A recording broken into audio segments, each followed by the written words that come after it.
الرحمن الرحیم۔ عزیز دوستو، السلام علیکم ورحمۃ اللہ وبرکاتہ۔ آج ہم آئے ہیں ایک نئے موضوع کے ساتھ، اور ہمارا آج کا موضوع ہے تنہا مت جیو۔ کہانی کچھ یوں ہے کہ ایک شخص اپنے بچے کو کندھے پر اٹھائے ہوئے پتنگ بازی میں مشغول تھا۔ ننھا بچہ پتنگ بازی کا لطف لے رہا تھا اور باپ پتنگ اڑائے جا رہا تھا۔ جیسے جیسے ڈور کھینچی جاتی بچہ خوش ہوتا، کہتا بابا پتنگ اور اوپر جا رہا ہے۔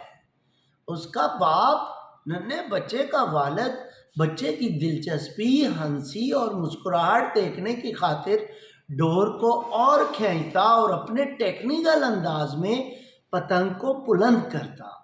جوں جوں پتنگ بلند ہوتی، بچہ ہلکے ہلکے جمپ لیتا اور کہتا کہ بابا پتنگ اونچی جا رہی ہے۔ کو کہا دیکھو پتنگ اور اونچا اڑ رہا ہے بیٹا، اور زیادہ خوش ہوتا۔ بار بار کی اس پریکٹس کے بعد بچے نے نتیجہ اخذ کیا کہ شاید ڈور کو کھینچتے ہیں تو پتنگ بلند ہوتا ہے، لیکن یہ ڈور اگر ہم کاٹ دیں تو ہوا اتنی ہے پتنگ اور بلند ہو جائے۔ ڈور کی وجہ سے پتنگ مزید بلند نہیں ہو رہا۔ بچہ اپنے بابا سے کہتا ہے بابا کیوں نہ ڈور کاٹ دی جائے تاکہ پتنگ بالکل آزاد ہو کے اور زیادہ اونچے۔ باپ یہ سنتا ہے، وہ بچے کی مان کے ڈور کو کاٹ دیتا ہے۔ بچہ دیکھتا ہے پتنگ اور بلند ہوتا ہے اور بلند ہوتا ہے۔ بچہ خوشی سے جھومتا ہے، کہتا ہے بابا میں نہ کہتا تھا کہ یہ ڈور کی وجہ سے پتنگ اونچا نہیں اڑ رہا، ہم نے ڈور کاٹ دی ہے تو پتنگ بہت اونچا اڑنے لگا۔ کہتا ہے ٹھیک ہے بیٹے۔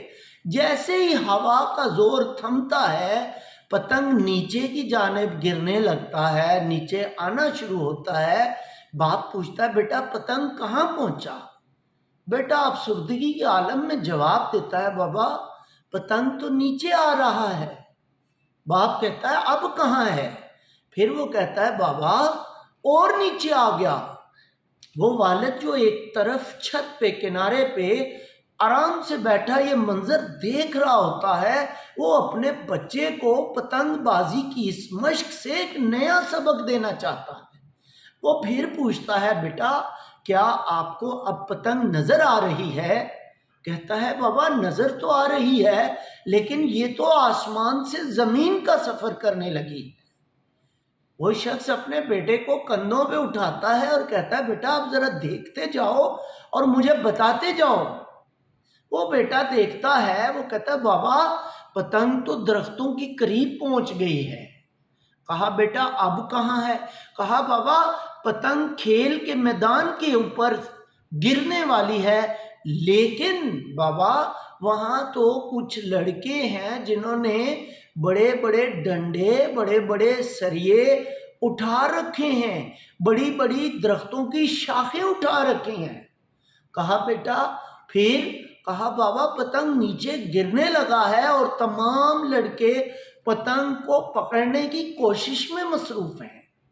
اس نے کہا پھر؟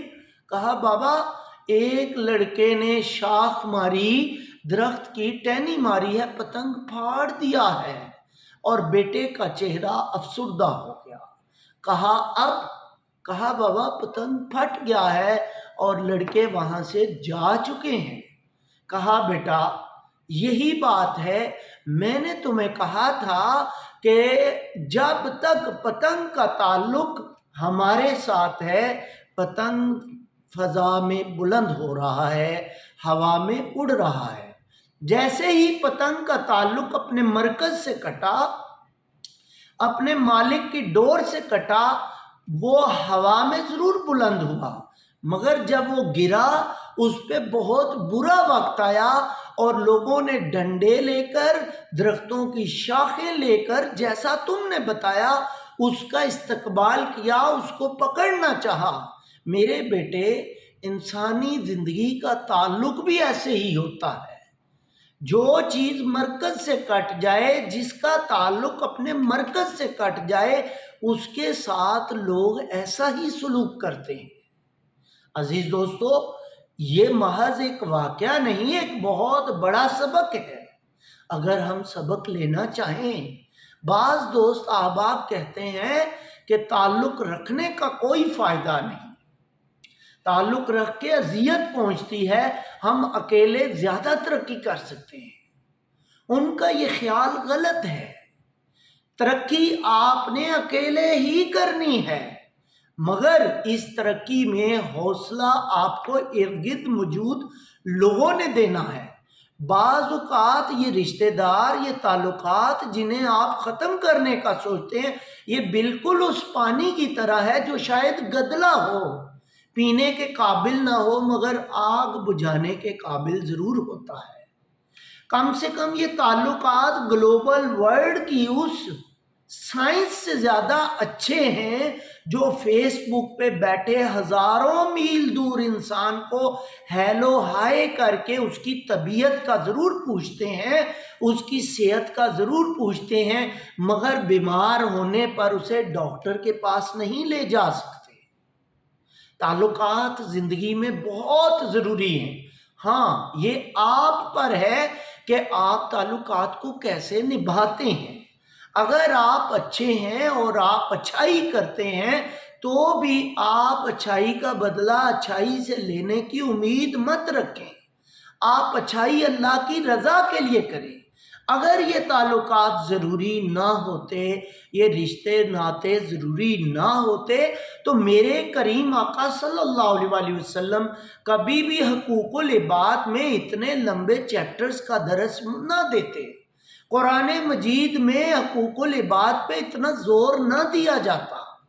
انسان جس معاشرے میں رہتا ہے وہاں تعلقات اس کی بنیادی ضرورت ہے۔ اپنے تعلقات کو خوبصورت بنانا آپ پر ہے۔ بات کو برداشت کرنا، نظر انداز کرنا اور معاف کرنا، یہ تین باتیں تعلقات کو مزید جاندار بناتی ہیں، مزید مضبوط کرتی ہیں۔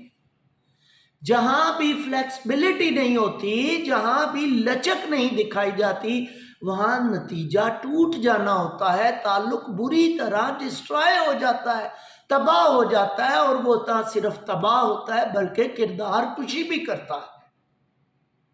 اپنے تعلقات کو سنبھالیے، آپس میں محبت کو فروغ دیجیے۔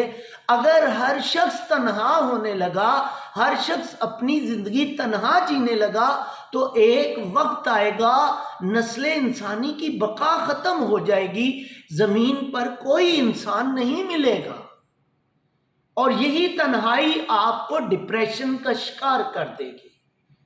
اور بہت پیارا معاشرتی تعلق ہے کہ آپ کے پاس کوئی ایک کندھا ایسا ہوتا ہے جس پر آپ سر رکھ کے اپنی درد بھری کہانی سنا سکتے ہیں، اپنا دکھ درد بیان کر سکتے ہیں۔ مگر جب آپ تنہا ہوں گے، آپ اپنے مسائل کے ساتھ اکیلے لڑتے لڑتے اپنی زندگی کی جنگ ہار جائیں گے، اور تنہا یہ لڑائی لڑنے میں آپ بہت ساری نفسیاتی پرابلمز کا، مسائل کا بھی شکار ہو جائیں گے۔ ہاں، ایک بہت پیارا جملہ ہے، میرے کریم آقا صلی اللہ علیہ وآلہ وسلم نے فرمایا، خیر الناس من ینفع الناس، لوگوں میں سے دی بیسٹ وہ ہے جو لوگوں کو نفع دیتا ہے۔ آپ تعلقات ضرور بنائیں، تعلقات نفع دینے کے لیے بنائیں، نفع لینے کے لیے نہیں۔ جیسا کہ ہمارے ہاں عموماً لوگ دوست اس لیے بناتے ہیں کہ دوست وہ جو مصیبت میں کام آئے۔ آپ کسی کے مصیبت میں کام آنے کے منتظر ہونے کی بجائے اس بات کا انتظار کرے، خدا نہ خواستہ میرا کوئی دوست مصیبت میں ہو تو میرا اس سے تعلق یہ ہے میں اس کے لیے نفع مند ثابت ہو جاؤں۔ آپ شجر سایہ دار بن کے زندگی گزاریں، لوگوں کو نفع دیں، سکون دیں، ٹھنڈک دیں، میٹھی زبان، میٹھا لہجہ اور اچھا سلوک رکھیں۔ رسول کائنات صلی اللہ علیہ وسلم نے پڑوسیوں تک کے حقوق قرار دیے، اور ایک پورا چیپٹر ہے اسلام میں، جیسا کہ Islam is complete code of life.